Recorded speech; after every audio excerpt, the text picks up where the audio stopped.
Happy Devils Wednesday. This is the State of the Fan Address presented by pucksandpitchforks.com. I'm your host, Sam Wu, here with the editor-in-chief, Nick Villano, as we're streaming live on Facebook Live, YouTube Live, X Live, Twitch, and now on Instagram Live on the Let's Go Devils Network, coming to you live from the Primetime Radio Studios, both North and South Jersey bunkers, streaming all over the internet, talking Devils hockey, coming back from, at least I'm coming back from the Atlantic Ocean. I survived. I went fishing, did the morning woo on Monday, Nick, and, well, we lost the live stream because there was excitement on the boat where we caught like 3 fish and a shark at the same time, and essentially everybody was standing in front of the Starlink, which we lost signal. So that's what happened. Some thought that the boat sank and we wouldn't have a podcast again. That would be upsetting. Yeah, no, I listen. I'd be very sad. We'd have to host 2 funerals, one for you and one for the podcast. It would be sad. Oh yeah, hopefully someone would here. Yeah, and maybe a Minnesota Wild fan would deliver my eulogy too. Oh, well, I don't think you want that. Nah. Based on the things you're saying about it's getting pretty bad. But there are some that I've won over just for the relentlessness, which there's a couple who think I'm funny. I will say that, and like I do feel, and you've given me props because I feel like I've been as funny about the Minnesota Wild stuff as I've been in a while, just because it's easy, right? Like the jokes write themselves. But yeah, I mean, we've been talking a lot about Zach Parise lately because it feels similar, right? Like. Lou Lamoriello was like, I'll give you the 1-year deal and we'll talk about it later. And you know, the Dallas Stars just did the same thing with Jason Robertson, and it feels like it's a lesson you should have learned. I'm sorry, but all signs point to this not going well. Oh, yeah. Joe Smith writing a story from one of Quinn Hughes' teammates saying that essentially playing with your brothers isn't all it's cracked up to be after the Wild just signed the guy's brother last year so Marcus and Nick Foligno could play together. So you could do that later. Well, guess what, Nick Foligno? Does Nick Foligno have a championship? I don't think so. So he wasted his prime, and now he doesn't get to play with his brother in his prime. He's a fraction of what he used to be, Nick Foligno. He's a fraction of what he used to be. I think that's the part that people aren't talking about. Yeah, the Minnesota Wild are closer today to a Stanley Cup than the Devils, but that's because they have Quinn Hughes. If you take Quinn Hughes off the Minnesota Wild and you compare the Devils roster to the Wild roster, I don't know what you're getting. Like Kaprizov and Hughes are comparable, except here's the difference: is that Jack Hughes steps up in those big moments when Kirill Kaprizov disappeared last year, from what I understand. Like, he disappeared in the playoffs. And Jack Hughes was a monster against the Rangers. And yeah, he didn't have the best series against Carolina in 2023. But every time the Devils play the Rangers, he's the biggest guy on the ice. In the gold medal game, he scored the winner in overtime. And so I give it slightly to Hughes when you compare those two. Heischer's much better than Eriksson. He just is. I give Boldy over Bratt, but I think it's more slight than people are giving credit for. I think Boldy's a really good player, and he's a little younger than Bratt. But we're not talking about a 35-year-old versus a 23-year-old, right? I think Bratt's 27. Yeah, still and married now. Good for Jesper. Yeah. By the way, that was the stupidest storyline. That Jack wasn't at either was Brett Pesce. Most of the Americans and the Canadians didn't go to the wedding. The one who went was the one who's on the team right now was Nason, right? I know Paul Cotter went. Timo Meyer. Meyer's Swiss. Yeah. About Americans, Canadians. Oh, okay. That's what you're talking about? Oh, okay. Yeah. Just Americans and Canadians. Because Nico Hischier went, Markstrom went. I know he's not teammates anymore, but Alex Holtz was there, which was kind of funny. Yeah, like it was all Swedish, Swiss, and the European players. Maybe they had visa issues. Who knows? Well, you don't need a visa for a wedding, but I know I get the joke, but it's. I'm trying to make excuses. It's just a dumb argument, right? Like, it's a wedding in Italy. You know what I mean? Like, it's much easier for the European guys to get there. But like I said, like, nobody talked about Brett Pesce not being there. Nobody talked about,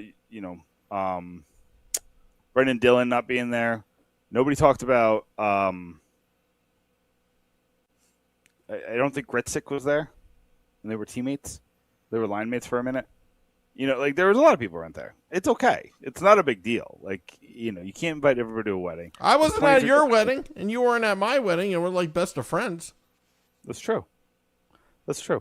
Yeah. So, again, I should have invited you. I don't know why I didn't invite you. Oh, I know why I didn't invite you to my wedding. My wedding, the invite thing was a mess with my wedding. So I apologize for that. I should have invited you to the wedding. But okay. It was in Pittsburgh. Oh, all right. Well, I'll stop holding my grudge against you then. I'm just kidding around. No, truly. Like, we sent out a bunch of invites, and I think okay, I remember. So we had just started the podcast when I started sending out invites. Or not just, yeah, like probably it was within that year.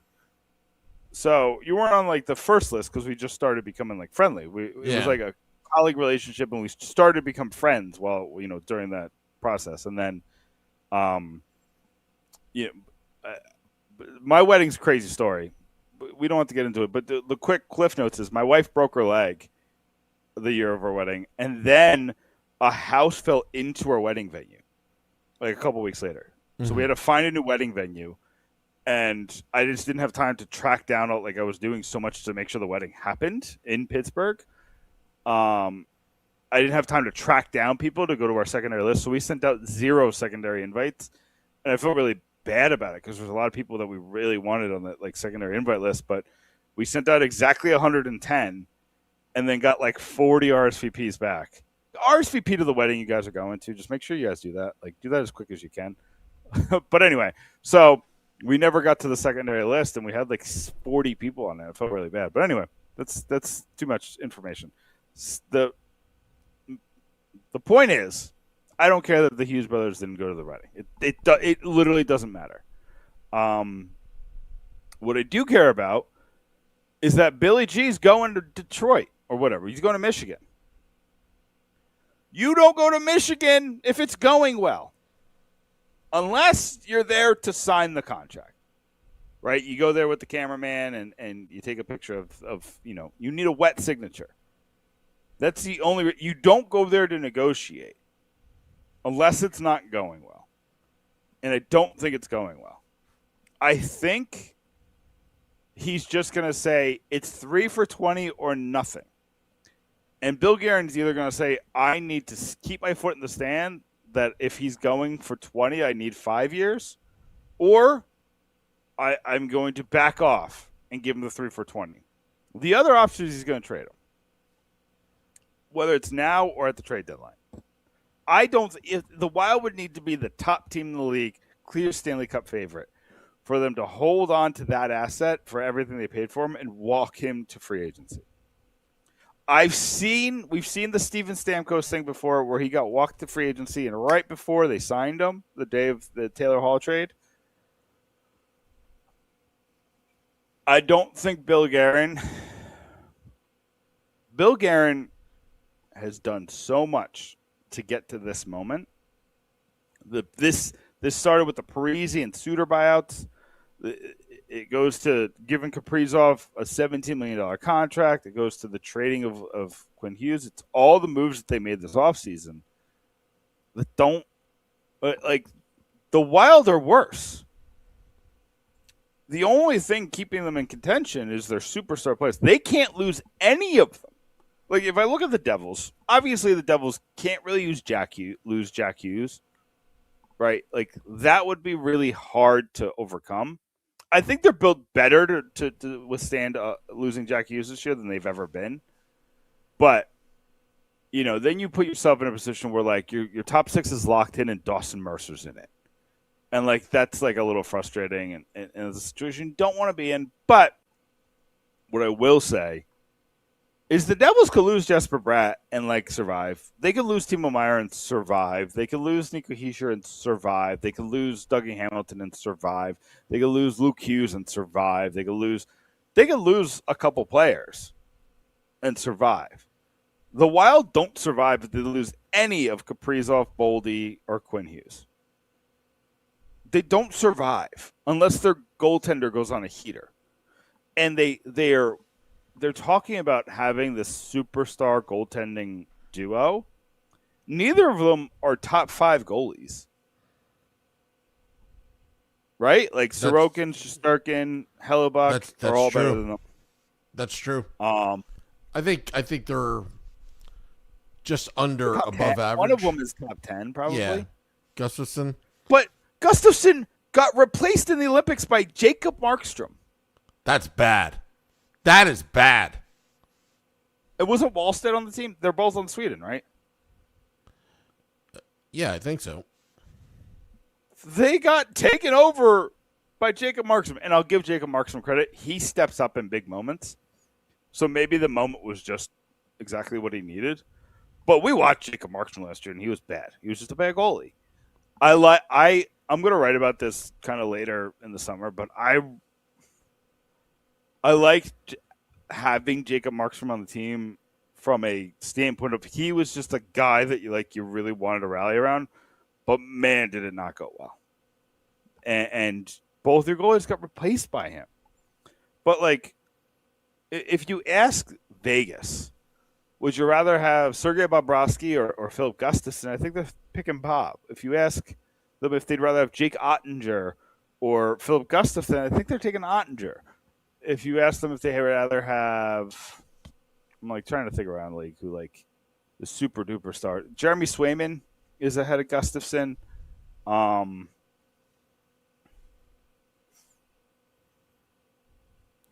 So basically what you're saying is, like, on paper, at least on paper, I mean, let's put it this way. Quinn Hughes got them to where they were in the playoffs, and then the Minnesota Wild fell short.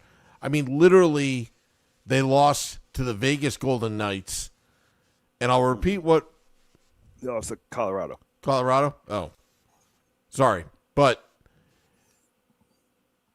the point I was trying to make is the Western Conference is not what it's cracked up to be, because the Vegas Golden Knights literally got to the Stanley Cup Finals. So... yeah, the Knights swept Colorado. And Colorado was injured, but they had those injuries against Minnesota. And Minnesota got their doors blown off. I think they lost in 5. Yeah. So, like all this to win 1 second-round game. And I'm going to put this out on X later. The NHL will be better off with Quinn Hughes in New Jersey than in Minnesota. Minnesota is a mid-tier TV market. Quinn Hughes needs to be in a big market like where New Jersey's at, where you can still maintain somewhat of a privacy, but you've got New York and Philadelphia, 1 and 4 TV markets next door in New Jersey. I think Quinn Hughes and the NHL would benefit more if he was on the New Jersey Devils, or at least in the East Coast. Minnesota's in the middle of nowhere. Yeah, they probably got great ratings. They sell out every night.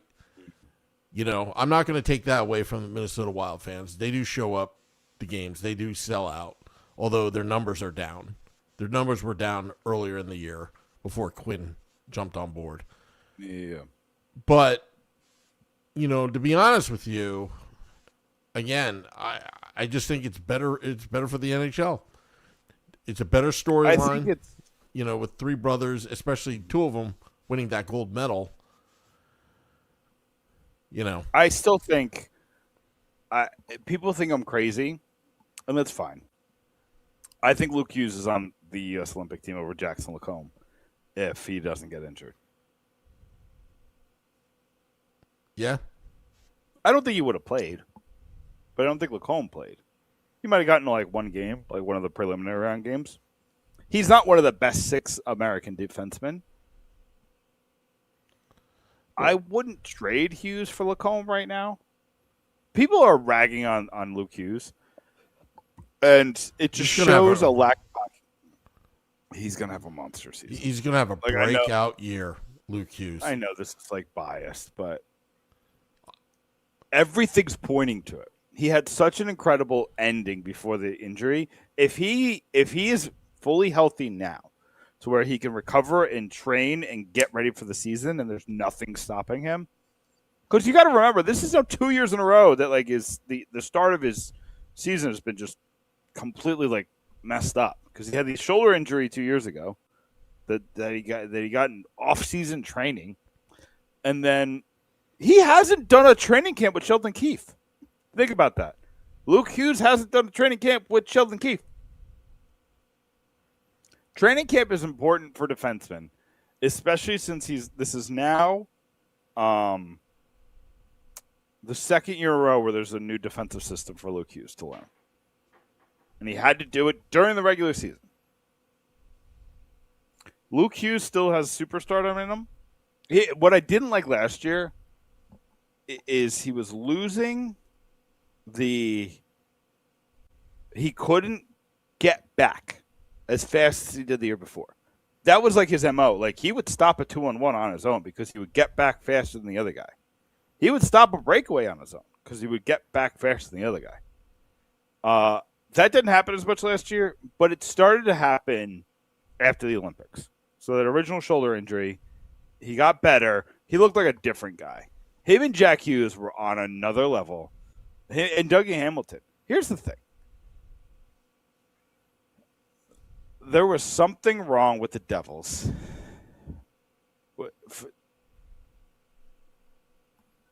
Tom Fitzgerald exploded the locker room. Every piece of evidence points to that Tom Fitzgerald just blew the locker room. Like it went to SHIT. He let some things fester about the Quinn Hughes thing. I think the anticipation and anxiety about the Quinn Hughes thing caused the rift. And you had the European contingent with Bratt and Hiko and Meyer and Siegenthaler. And then you had the Hughes contingent, which is like him and his brother. And, you know, I don't know. I think there was like 2 other guys who were in it. This is where I think Jack Hughes got everybody back together in the Olympics because I think he got back. He made that speech about New Jersey, and it was a different team. I think that speech meant a lot because meant commitment. Right. We have never seen a guy commit to New Jersey like that. He put his heart out there and said, "This is my home." Right? Like, shook hands with Mikey Sherrill and went out there and was like, "I love New Jersey, baby. Like, this is my place. This is my stuff." Can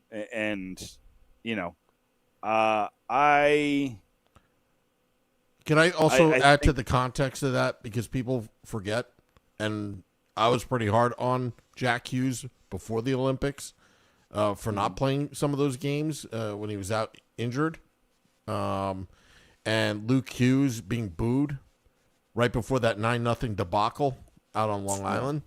So that was the game before that Long Island 9-0 debacle. So things weren't great when they went off to Italy for the Olympics. But when he came back, and those words came out, he didn't have to say that in his speech to the crowd. No. He didn't have, that came from the heart. American hero, this is great. I love representing this country. He could have just talked about the country the whole time, and he didn't. And you remember that couple questions that Danielle McCartan, good friend of the podcast, by the way, WFAN, asked Jack Hughes, remember? Like, I don't care what the fans think. And, maybe it was a little blown out of proportion a little bit. That was before the Olympics, right? But that was somewhat of a news. Got a lot of hits, though. But things were bad in some respect. But as the Olympics went on, I think not only New Jersey, but the entire country fell in love with Jack Hughes, after that goal. And then, what he was talking about, playing for his country, like the excitement, and it was headline news. I mean, heck, the entire national media was at the Prudential Center that game back. Even I got on the news, That was funny. Yeah. And here's the thing, just to be accurate, there was a little controversy surrounding Jack Hughes that's still reverberating a little bit today. I need to remind people who Jack Hughes is, because this is I'm not going to get political because I don't care. But I need you all to remember that Jack Hughes is Jewish, and also he's been the loudest proponent for Pride Night in the NHL. So I think he looks stupid on the video, but I also think he would have looked stupid if it was whoever, any person who's not a hockey player. It would be stupid if George Clooney was in there, who's jumping like that. But this is a person who's been about, let's make hockey great for everybody. We should celebrate those guys. We should celebrate the guys that are open like that, not try to make them a villain over something so stupid. So let's move on from that. But I think Jack Hughes is the exact type of superstar I want on my team, right? He's a guy who his distractions are dumb. It's just, it's just because he's famous now, right? There's always going to be somebody talking about you. He always says the right thing, and he sticks up for people who need to be stuck up for, a lot. You know what I mean? So, that's a guy, I want that guy on my team and representing the Devils and representing New Jersey. And his speech was so quintessentially Jack Hughes because he loves this place. And for people to think that he was going to ask for a trade, the only way I could have seen that happening, because I do think Jack Hughes liked Tom Fitzgerald, and Tom Fitzgerald was part of that leadership contingent at Team USA. If Sonny Maeda came in and was like a robot, I think he would have been kind of turned off by the hire and moved on. All signs point to Sonny Maeda being one of the most personable people you can meet. Yeah. Every interview that he's doing, he comes off super personable. He's talking to people. He's talked to people who work for me already. He's a guy who puts himself out there and isn't afraid of the spotlight, but is personable. And I want to pull it back to Nico Hischier real quick. Nico Hischier went from, I don't know about what's going on here. Super frustrated, kind of over it. Had one conversation with Sonny Maeda. He's like, yeah, I mean, I like the direction we're going in. He has a vision. This is great. One conversation with your captain, and it turned him from, I don't know, I'm resigning this place, to 6-year commitment. Let's go. I'm ready. And you see that everybody's like, you're paying $11.7 million for a second line center. Like, this is the dumbest argument. So is Leon Draisaitl a second line center? Nico Hischier's a top 20 center. Top 20 centers cost $12 to $15 million, and he's less than that. And he's committed, right? Like, Nico Hischier, and he could have signed a 3-year deal. And I think Sonny Maeda would have given it to him, begrudgingly, just to prove himself and prove that he's going to turn this team around. My only concern with the Devils this year is I think the Metro is going to be hard again. I think the Metro is going to be good this year. And you just have no room for error if you're the Devils. You don't have room for another Jack Hughes dinner night debacle.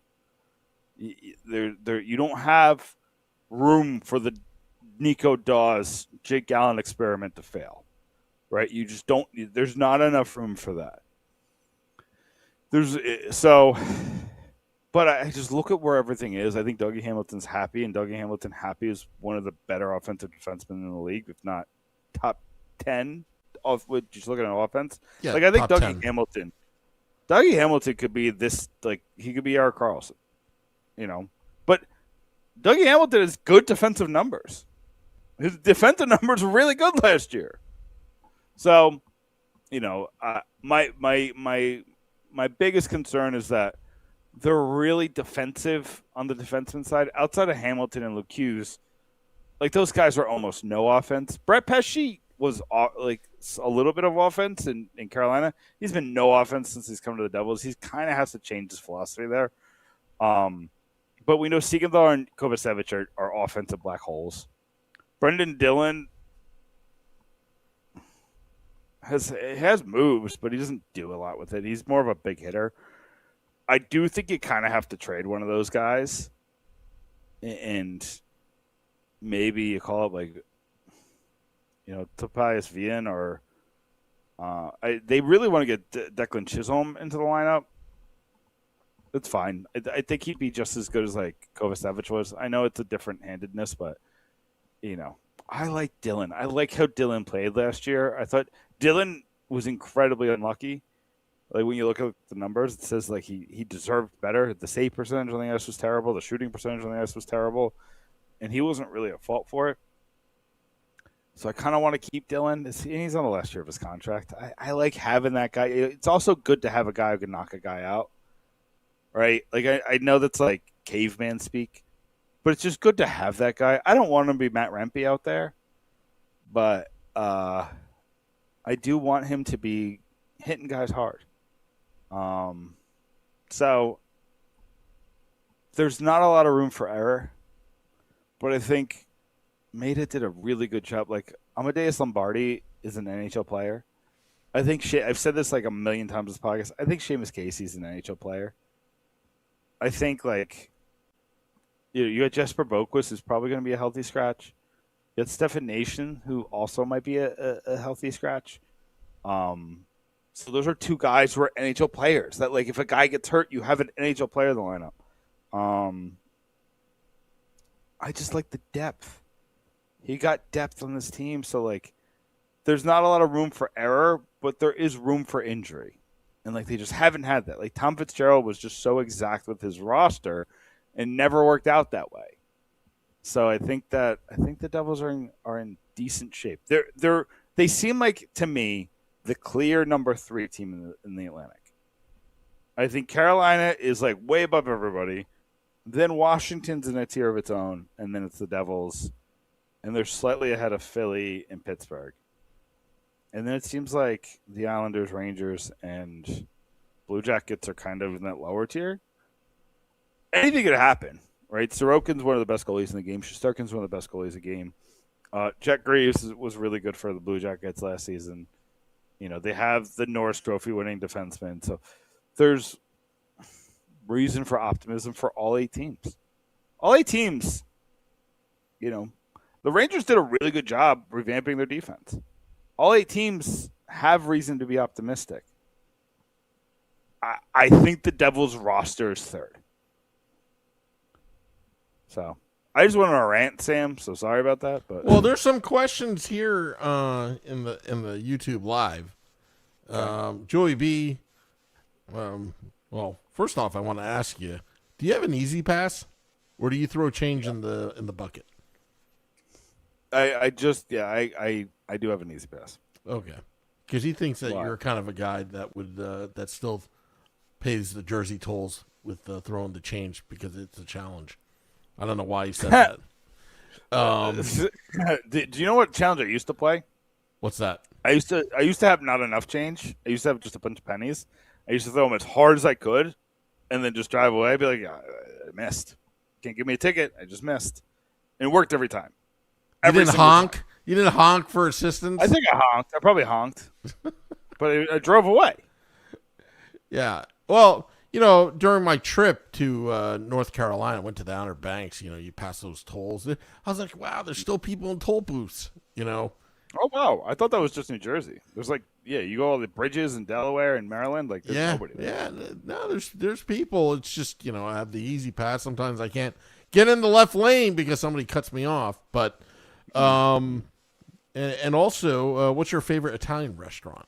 Joey B. asks.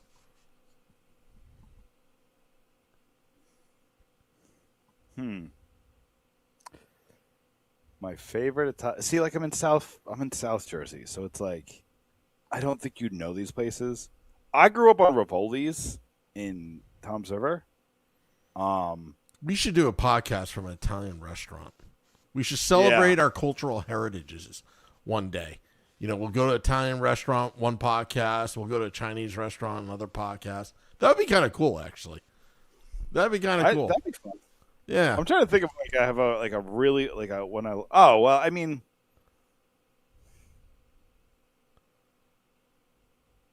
but I used to eat the one that's at the Borgata. That one's really good. It's just random questions. Wimpy says Wawa is in North Carolina now. Yeah, there is a Wawa, and I made sure not to get Wawa when I was down there. I just hate Wawa. Now I'm sorry. I have to. Wawa has fallen off, and if Wawa's listening, get your food together. I still love you, Wawa, but Wawa used to be a preferred fast food destination because it's so fresh and it's not the shrinkflation of your sandwiches, the quality of the food has gone down. Things feel a little undercooked when that never used to happen.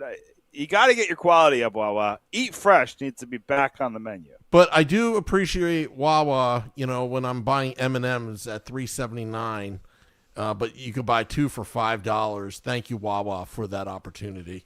They always have a nice 2 for deal. Yeah. The Celsius is always 2 for. Yeah. Or buy one, get one free, which is nice. Yeah. Also, Max wants to ask, why are Wild fans so triggered by me? I think. I mean, I'm not being vulgar at all in any of my posts whatsoever. I mean, I'm just people think I do it for the clicks. And Nick, you and I have talked about this many times. I'm not an analytics guy. I don't pay for ads. I don't do any of that stuff. But I really feel strongly that, when the owner made that statement, I was like, you got to be kidding me. You're basically lying to your fans. That's how I felt, and I guess I was right. The whole thing is odd. Yeah. And here's the thing. I said this. I've been, I don't want to say been trolling, because there's been a foundation of truth to everything I'm saying, for the most part. Sometimes you're joining the conversation. That's how I look at it.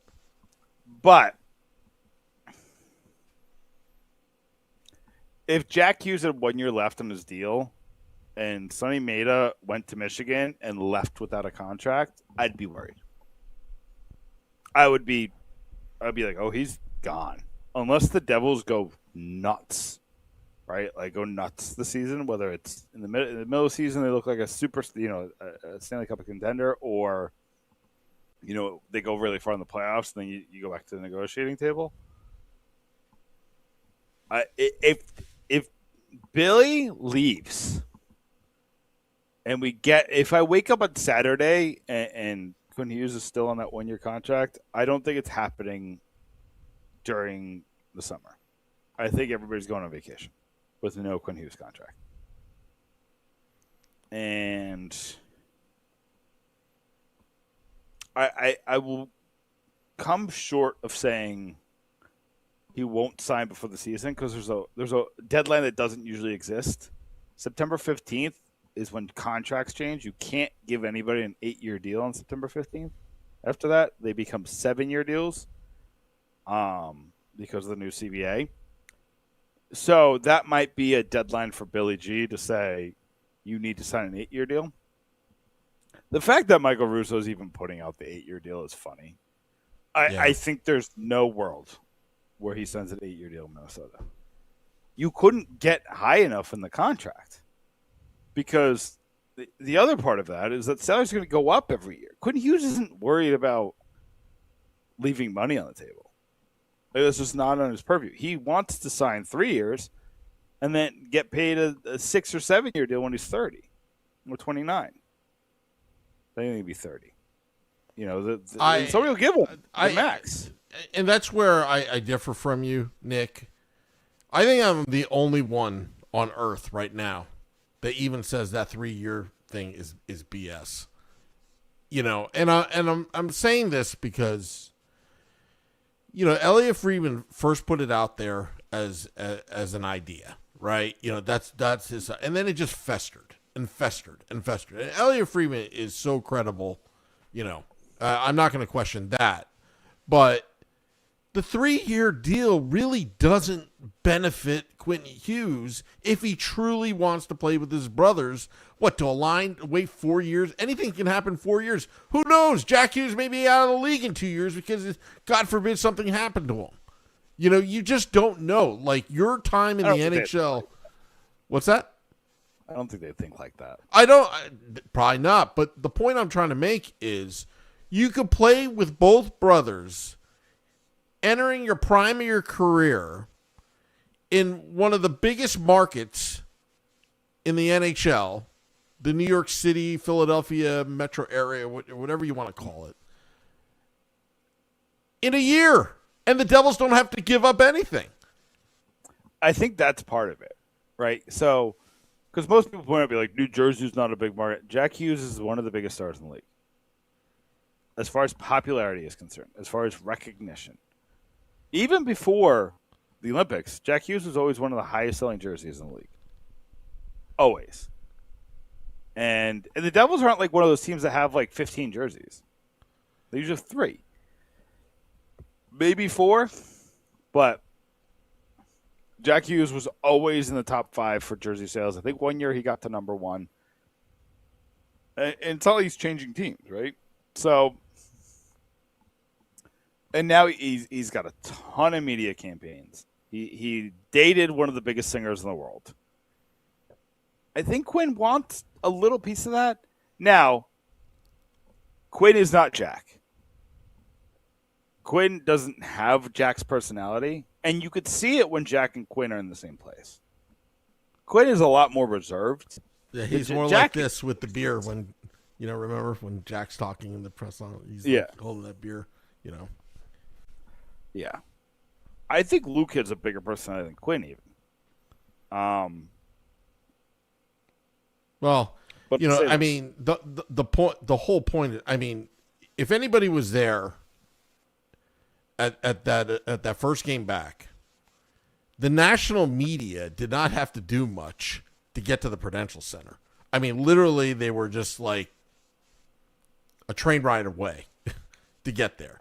You had CNN, you had Fox News there, you had ABC News, you had CBS News, like every single, and these are national broadcasters, at Prudential Center. And they didn't have to go far. and at the same time, Jack Hughes can go home, and not have the paparazzi and all that following him. Maybe some people, but not as bad as like Toronto or Montreal or he got whatever. to party on the Jersey Shore and like had fun. Yeah. Like out in the pub, like just kind of hung out. Like again, celebrities are celebrities everywhere. I think people are gonna bother you everywhere. But like Tate McRae was like hanging out in New Jersey.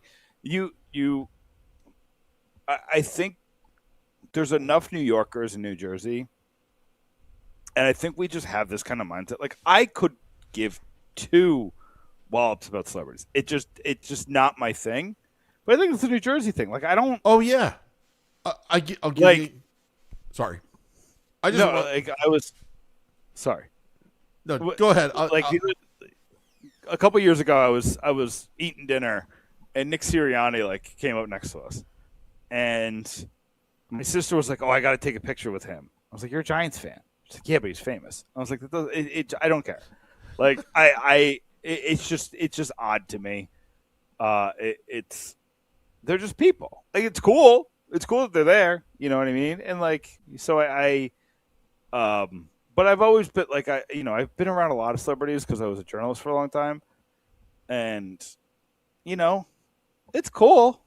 Well, I mean, but I don't it's weird to like talk to them like I know them. Like where I used to live, I mean, you'd watch James Gandolfini walk down the street, Jim Brewer walk down the street, Whitney Houston and Bobby Brown and their daughter, going to pizzeria. Like nobody bothered them. They can go to King's Supermarket and nobody would bother them at all, or ShopRite or whatever. Although there was one time that Brewer was making goat noises in the aisles, in ShopRite. But like, you can literally, as a celebrity, just walk down the street and nobody would bother you in New Jersey because everybody. Which is not you don't see a lot of viral videos in New Jersey because we're not pulling out our phone and shooting at people.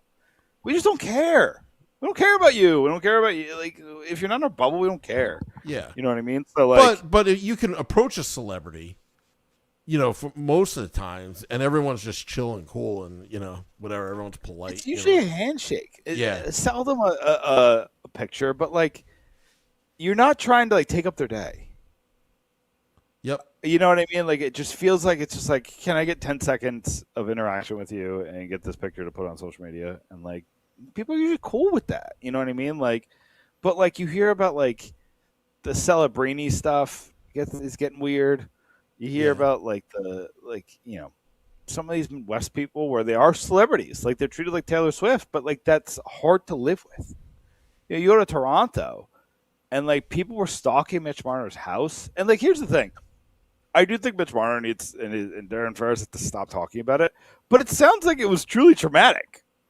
That would never happen in New Jersey. It just because like nobody cares that much about you as an individual. They care about the team, right? Yep. We get mad at Josh Harris, we get mad at management, but like that's more keyboard warrior stuff. That's all it is, Right? We are angry on Twitter. We are an angry bunch on Twitter. I mean, can you imagine? Bill Guerin is like. Visiting them in Michigan. Yeah. I mean, like other fan bases would have fans go to that city and just like in the World Cup, go to the Bill Guerin's hotel, make a lot of noise so he can't get good night's sleep before he meets Quinn. That stuff doesn't even happen in New Jersey at all. Just New Jersey. You have to be from New Jersey to understand New Jersey. And that's what it is. And I think, most people don't realize that the Hughes family, at least from Jack Hughes' father's side, they're all from the East Coast. They're actually, New Yorkers, New Jerseyans, I believe Connecticut as well.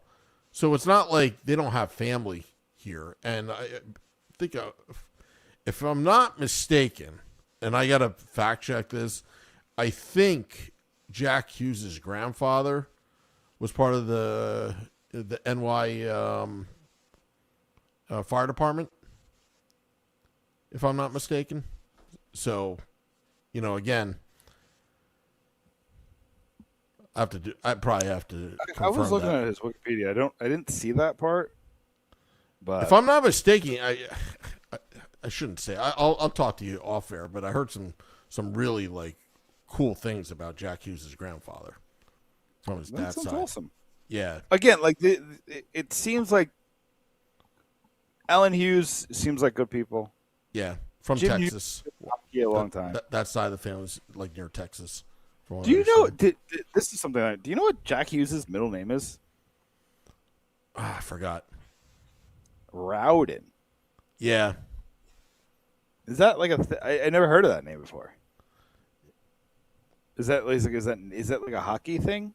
It's like, is there a hockey player named Rowden? I'm like, because usually like when you get like those middle names that sound like last names, it's a guy, like it's Godfather or something. I don't know. That's a good question to ask Jack if he ever comes onto this podcast. Yeah. All right. I think we've gotten there. So I'm ready for plugs whenever. Yeah, let's plug. All right. pucksandpitchforks.com. It's the end of the month. You know, we're always going to get a little bit more articles at the end of the month just to kind of hit our numbers. But yeah, we're in pretty good shape. So you're going to get, you know, I wrote about, you know, JP Gambatis wrote about Surprise VN. I wrote about Gotham Sports is dead. We didn't even talk about that, Sam. I feel like yeah. Well, let's do that. Can I do 5 minutes about how terrible Gotham Sports is? Well, yeah. I mean, we all knew that was coming, but go ahead. Give me a tight 5. All right. The floor is yours, Gotham Senator. Sports. Gotham Sports is dead, and I couldn't be happier. I don't know what the zone's going to be like, but even if it's more expensive, which is crazy because Gotham Sports charge way more than they should have. Even if it's more expensive, it sounds like Verizon's not a part of the deal right now, which stinks. I really hate that part because, you know, I'm dealing with Verizon right now. But even with all that, Gotham Sports was such a terrible experience. It signed me out before every single game. And as somebody with kids, I'm usually coming in and like frantic, you know, 7 o'clock's bedtime. So like I'm putting them to bed and then coming back, trying to get to the opening face-off. And I'm always signed out. So I got to sign in every single time. What kind of flaw is that? The app would crash and reset all the time on my Amazon TV. There would be times where I couldn't even get on the Amazon TV. It was just dead. And I would have to go on the computer, just watch on my laptop like a gavon, like a poor person. So the Gotham Sports app is awful. It was terrible. It was awful. I'm excited for DAZN. At least and let's talk about the delay. I couldn't go on Twitter during the game because the delay was like 4 minutes. And then sometimes the game would delay itself. And I'd be like, oh, Jack Hughes scored. I saw it on Amanda Stein's feed. And it would be 10 minutes later. And I'd realize that the feed paused itself at some point during a commercial or something like that. Gotham Sports app, I hope you don't rest in peace. I hope you have a very unpeaceful death. That's how I feel about Gotham Sports. I wrote about it, though. It's terrible, and it's gone. See ya. pucksandpitchforks.com. And I'll have a bunch of new stuff. There's stuff to write about. Is that it? I thought you had more plugs. No, I don't know what I'm writing right now. I got to go and do a little research. Yeah. I did find out, Sam, one of my articles on fansided.com gets sponsored by the Hall of Fame, the NFL Hall of Fame. So, wow, we're making noise. Yeah. Wow. All right. We love it. Yeah. I have nothing to plug other than you can find me on X at PrimetimeSamWoo. I'll continue my daily rants.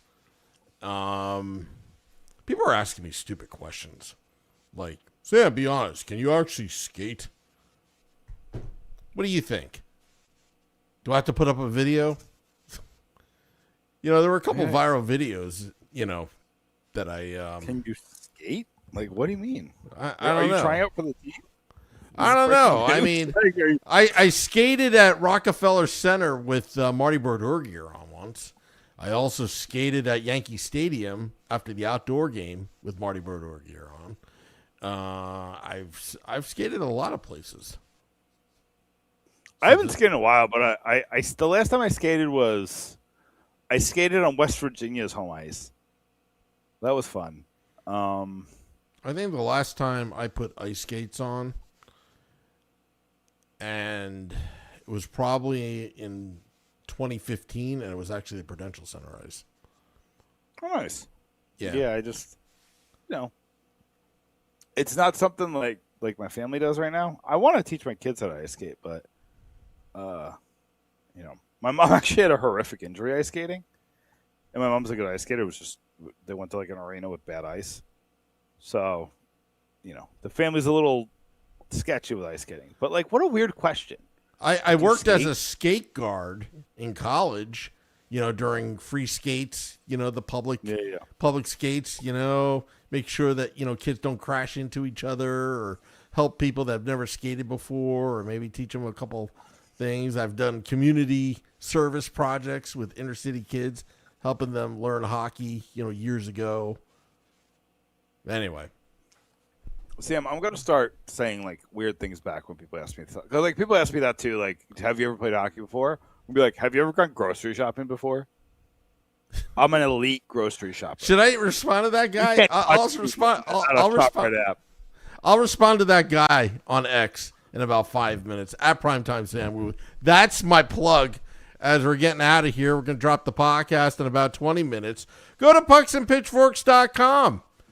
It's one of my favorite sites. Right now, they're talking about the two-way contract that was extended for, sorry, I can barely read, Tobias being. It's the headline right now on pucksandpitchforks.com.